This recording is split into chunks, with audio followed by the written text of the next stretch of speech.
Chelsea Football Club are dreaming of Nico Williams changing his mind and lowering his wages, according to Fabrizio Romano. I'm just going to say one thing. Keep dreaming. Chelsea have reached out to Boca at Nice. However, there's one condition for that deal to happen. And honestly, when you hear it, it's going to infuriate you because it infuriated me. Leslie Ugochukwu, a £24 million signing, looks set to be going on loan. 3 Premier League clubs interested. Chelsea want him to go to a specific destination and not abroad. And I'm going to explain to you why. It's a bit mad, isn't it? £24 million, but yet the guy can't get a game at Chelsea Football Club. And finally, the English media have got hold of the Conceição news that we spoke about last week. I'm going to explain to you one more time, definitively, why this news isn't real and why this is a fabrication and you shouldn't fall for it. And I'm going to explain how you spot these lies. But before we get started, I need a massive favor from all of you. Number 1, hit that like button. 1,000 likes go a long way. Number 2, we are under 100 people away from 35,000. So if you made it this far, subscribe. It's the best way to support. And in the comments below,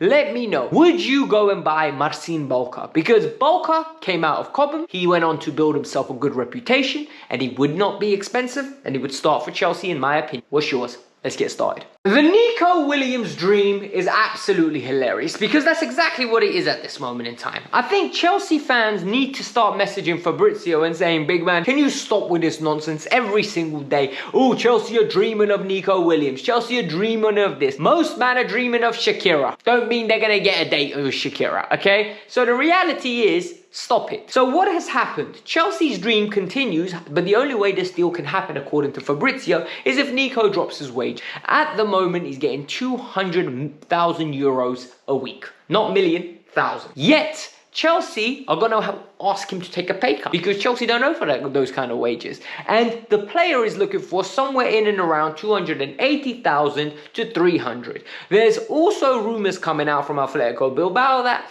the player is very happy at the club and the only club he would move for is Barcelona. And given his relationship that we are publicly seeing with Lamine Yamal, it makes sense. Lamine Yamal is basically his boy, they're friends, he would want to play with him. He'd also, as a Spanish man, want to play for one of the biggest Spanish clubs in the world. Like, it's not only Brazilians and Argentinians and South Americans that go, oh, one day I'm going to end up at Barcelona or Real Madrid. Most of Europe does, especially if you're Spanish. It's as simple as that. So Chelsea, we need to understand this isn't going to happen. And one of the reasons it's not going to happen, and the harsh truth that I'm going to explain to you, we didn't get Europa League football.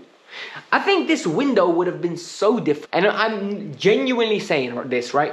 I don't believe we would have got a Drewsbury Hall. I don't believe we would have went for a Mark Gu to be a starter at Chelsea or a fighting role. We would have went for a Tusk. I genuinely believe the players we would have been going after is the Diamondes, Elises, Seshkos, and most probably finessing those deals. If we got Europa League or Champions League football like we should have done. Because the wages could be higher, the revenue generated would be better, and we wouldn't have to balance the books the way we're going to have to this year. So the imperative truth is we need to make sure we secure Champions League football next year.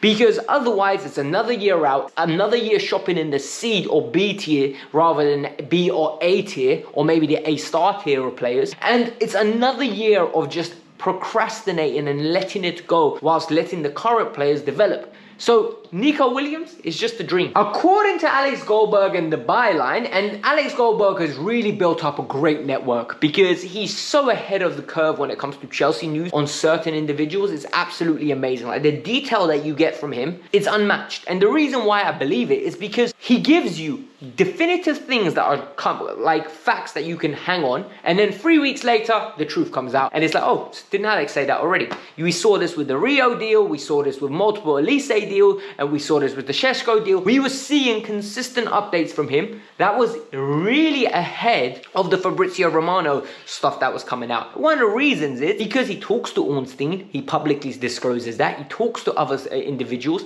and when you build that level of platform, people talk to you because you give them shout out. Next thing you know, their accounts grow even more. So what's he saying? He's saying Chelsea and their representatives have spoken to Bolka. Bolka is at Nice. He's finally broken into that team. He has got himself the #1 jersey. However, it looks like the player is going to be looking to move anytime soon because he's ready for that next challenge.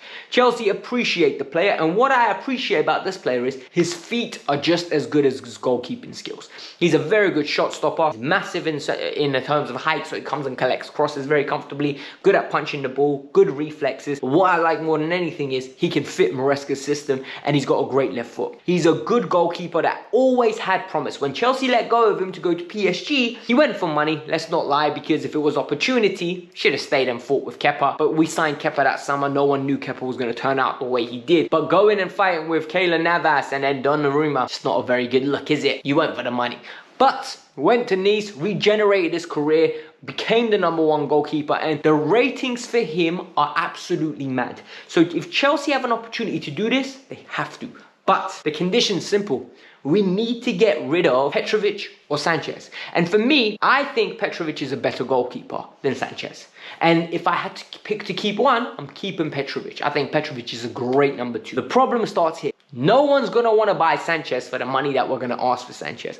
We bought Sanchez last year on a 7-year deal. We've already amortized his book value in terms of it was the initial, so 25 divided by 7, whatever that is. I can't do that off the top of my head at this moment in time. I think that's, so maybe around about 4 million has come off his book value. So we're going to have to get someone to pay 21 million plus the remaining wages. Not happening. Not happening under any circumstances. Like, it's genuinely not possible. No one is foolish enough to pay 22 million apart from Chelsea for Robert Sanchez. For crying out loud, what have they done? Petrovic, on the other hand, Petrovic was signed for 12 million pounds and his value is inflated. So I would want to keep him unless we get like a 20 million pound bid to go and get a Bolka, then do it. Otherwise, it's only a matter of time before Petrovic becomes our #1 again. That's just my personal opinion. What's yours? Finally, what I think is massive news regarding Leslie Ugochukwu is that Chelsea are looking to give him a loan. And there are 3 Premier League clubs, unnamed, that are currently interested in this player. And this is coming from The Athletic. There are also offers from abroad, but Chelsea are not looking to send him abroad, purely based on the fact that Chelsea believe at this moment in time, Leslie Ugochukwu would be better served with a loan in the Premier League, but more importantly, 6 loan spots abroad. Remember, the rules have changed. It's no longer you can send as many as you want. It's 6. And they don't want him to use up one of the spots. And now I'm going to ask the question, why did you sign him for so expensive money? Like, the problem is now you've created a problem where there didn't need to be one. If you go and buy players like that cost 11 million, I understand. You go and buy a Datro Fofana, 8 million pounds, I understand. But when you go and sign a Leslie Ugochukwu, somebody that costs 24 million pounds, and you have no intention of making him a starter because you already have Enzo, Caicedo, Lavi, and then you add Santos and Carney Chukwuemeka, you're not really thinking long-term, are you? You already had that array of talent, and Cesar Caceres. Like, you already had that array of talent, and now you add Ugochukwu, and more importantly, now you add Kieran Dewsbury Hall. Like, it's just a mess. So, of course, he's going to go out on loan. We're going to need him to go somewhere and smash it. And when he smashes it, either be ready to come back to Chelsea, but then we have Renato Vega, or we need to sell him. And once again, 24 million. 1 year amortized out of the contract. This is going to cost literally 22, 25 million pounds to get him off the books due to the wages. Wages plus the fee. So we're going to need him to develop and develop quickly. The player himself, I think he's very talented. I think there's a very good player in there. Whether it's Chelsea quality long-term, I don't know. Whether he can fit in Enzo Maresca's system, I don't know. We haven't seen enough. But what we've seen is the raw attribute. Tidy in possession, not the tidiest in sense like he's not Enzo Fernandez, but he's tidy. He's comfortable on the ball, covers ground really well. Really good old school #6. It reminds me of a Paulinho. You know the way Paulinho runs around, just wins the ball, gives it straight away. Very quick decisions, 1-2, doesn't daddle on the ball. I think he could have a great career. Honestly, a loan to Fulham to replace Paulinho wouldn't be the worst thing, but we need to be very careful. It's not an Andre Santos situation where he goes to Nottingham Forest and doesn't play, because we need this loan to work. It can't be one of those where he goes and sits. I would like for them to add clauses the way we did with Armando Broja. I think that's the best way of doing it. You don't play him, you pay us. You play him, very good, no problem, you pay us less. and you get a player that you're developing for us. My personal opinion. The final story I want to include is the Conceição one, right? Because a lot of you are going to say, Alex, but you told us it's not true. Why are you doing this? It's so that you spot these stories and don't ask me in the future, why aren't you talking about this? Because the reality is, this is how the media works, right? So I think it was last week, we saw Francisco Conceição's story come out in the Record in Portugal, right? There's a newspaper in Portugal. They came out with the player's got a release clause, Chelsea are interested. I told you straight away, I don't believe this. This is his agent, Mendes, talking nonsense. In the words of Northside, talking bucaria. Absolutely talking waffle. Because Chelsea are looking for a right-footed, left-sided player. He is left-footed on the right-hand side. Doesn't work, does it? It's just completely the opposite what they're looking for. Furthermore, he is costing 25 million, so it's within Chelsea's price range, and Porto have to sell. So the news is good news. Chelsea are interested. Oh, maybe we're interested. We also saw AC Milan. However, 4 days have gone by, and now the English media are picking up the same story, twisting it. Oh yeah, they've got deadline till Monday.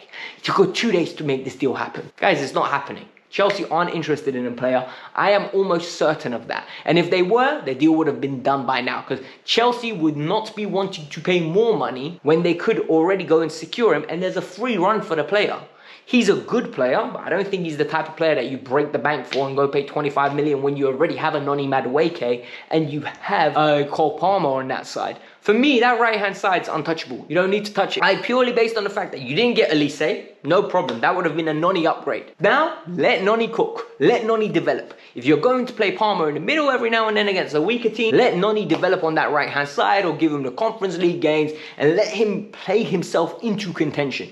I think there's a good player in Noni, a 1 in 3 goal scorer. 30 starts, 10 to 11 goals. That's what I see from Noni Madueke. That's not a bad return. That's a very good Premier League career. Plus, he gives you the ingenuity, creativity, power, strength, intelligence of being able to thread a nice weighted ball through. He's a good player all in all. So let's just develop him. But it is what it is. Hit the like button, subscribe to the channel. Let me know your thoughts. And yeah, share this video around because that's the best way you guys can support. And one more thing. In the comments, drop the pineapple bombs that we always do because that makes me know that you made it all the way to the end. Thank you.